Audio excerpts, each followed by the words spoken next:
বাঘ, সিংহ, কুমির, হাঙর, ঈগল বা বাজ পাখি। ভয়ানক শিকারী বলতে চোখের সামনে ভেসে ওঠে এসব প্রাণীর ছবি। কিন্তু প্রাণী জগতের সবচেয়ে দক্ষ শিকারী এদের কোনোটিই নয়, বরং সে খেতাবটা আমাদের খুব চেনা, আপাত দৃষ্টিতে নিরীহ এক পতঙ্গের। আর সে হলো ফড়িং। ভয়ানক এই শিকারী হয়ে উঠতে ফড়িং কাজে লাগায় গোপন এক অস্ত্র। শিকার ধরার সময় ঠিক যেন ভবিষ্যৎ দেখতে পায় ফড়িং। কিন্তু কিভাবে? অনেক প্রাণী শিকার ধরার জন্য ওঁত পেতে থাকে, তাড়া করে, ঝাঁপিয়ে পড়ে বা ছোঁ মারে। কিন্তু ফড়িংয়ের শিকার পদ্ধতি একদম আলাদা। বিশেষ করে জলাশয় ও তার আশেপাশে ফড়িং ডানা মেলে ভেসে চলে বাতাসে, আর কখনো ঘাসের ডগায় বসে মেলে রাখে সতর্ক চোখ।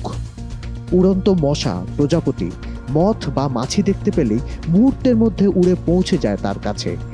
কিন্তু ঠিক এই মুহূর্তে শিকার যেখানে আছে সেখানটা ফড়িংয়ের লক্ষ্য নয়, বরং পরের মুহূর্তে যেখানে পৌঁছাবে ঠিক সেখানেই হানা দেয় ফড়িং, আর সুচারুভাবে আকাশেই ছিনিয়ে নেয় উড়ন্ত শিকার।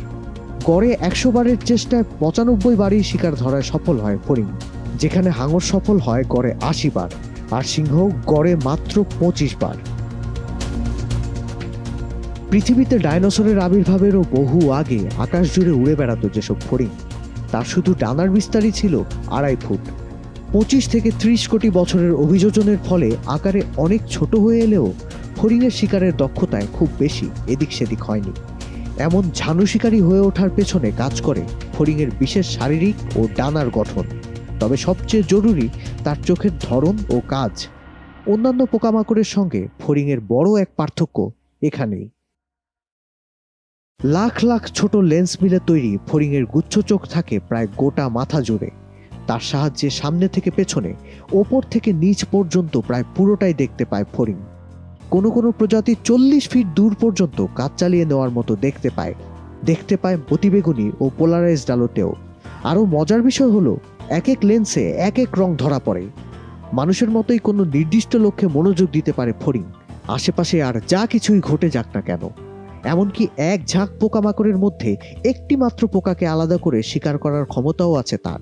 শিকারের প্রতিবিম্ব রেটিনার ঠিক একই জায়গাটায় রেখে একই কোণে এগোতে থাকে। উড়ন্ত শিকার হুট করে গতি বাড়ালে বা কমালে বা গতিপথ বদলালেও খুব একটা সমস্যার বিষয় হয় না ফড়িংয়ের জন্য। সরাসরি মস্তিষ্ক থেকে আসা ১৬টি স্নায়ুকোষ যুক্ত থাকে ফড়িংয়ের শরীরের মাঝামাঝি ফ্লাইট মোটর সেন্টারের সঙ্গে। ফলে মস্তিষ্কের সংকেত দ্রুত পৌঁছে যায় ডানায়। এই ক্ষমতার সাহায্যে চলন্ত লক্ষ্য অনুসরণ করতে পারে ফড়িং, আন্দাজ করতে পারে শিকারের পরবর্তী অবস্থান, আর সে অনুযায়ী ছোট ছোট বাঁক নিয়ে নিজের গতিপথ ঠিক করে নেয়। ঘন্টায় সর্বোচ্চ ৬০ কিলোমিটার বেগে ধেয়ে যাওয়ার পাশাপাশি শূন্যে ভেসে থাকতে পেছন দিকে এমনকি উল্টো হয়ে উঠতে পারে ফড়িং। পারে ওড়ার গতি ধরে রেখেই দিক বদলাতে, ছোঁ মারতে, আর এক জায়গায় ভেসে থেকেই চট করে এক চক্কর দিয়ে ফেলতে। অ্যান্টেনার সাহায্যে বাতাসের গতি মেপে নির্ভুল হিসাব করতে পারে। সব মিলিয়ে শিকারের পরের মুহূর্তের অবস্থান যেন আগেই জেনে যায় সে, আর ঠিক সেখানেই পৌঁছে যায় মৃত্যুদূতের মতো। গোটা বিষয়টা ঘটে মাত্র ৫০ মিলিসেকেন্ডের মধ্যে, আর তাতেও অব্যর্থ এই পতঙ্গ, যেখানে মানুষের চোখের এক পলক ফেলতেই সময় লাগে ৩০০ মিলিসেকেন্ড। আস্ত এক ডানা হারিয়েও সে শিকার ধরে যেতে পারে। কখনো উড়তে উড়তেই ছিঁড়ে খেতে শুরু করে শিকারের তাজা মাংস। সারা দিনই একের পর এক শিকার ধরে পেটে চালান করে দিতে থাকে। প্রতিদিন নিজের ওজনের সমান পরিমাণ খাবার খায় ফড়িং। এমনকি মাকড়সার জালে আটকা পড়ার পর উল্টো সেই মাকড়সাকেই খেয়ে নিয়েছে ফড়িং। দেখা গেছে এমন ঘটনাও। কম যায় না ফড়িংয়ের বাচ্চাও। স্থির পানির ওপর জলজ উদ্ভিদ বা জলাশয়ের কাছে মাটিতে ডিম পাড়ে ফড়িং। ডিম ফুটে বেরোনোর পর জলজ পোকামাকড়, ব্যাঙাচি, এমনকি ছোট মাছ পর্যন্ত খেতে পারে ফড়িংয়ের বাচ্চা।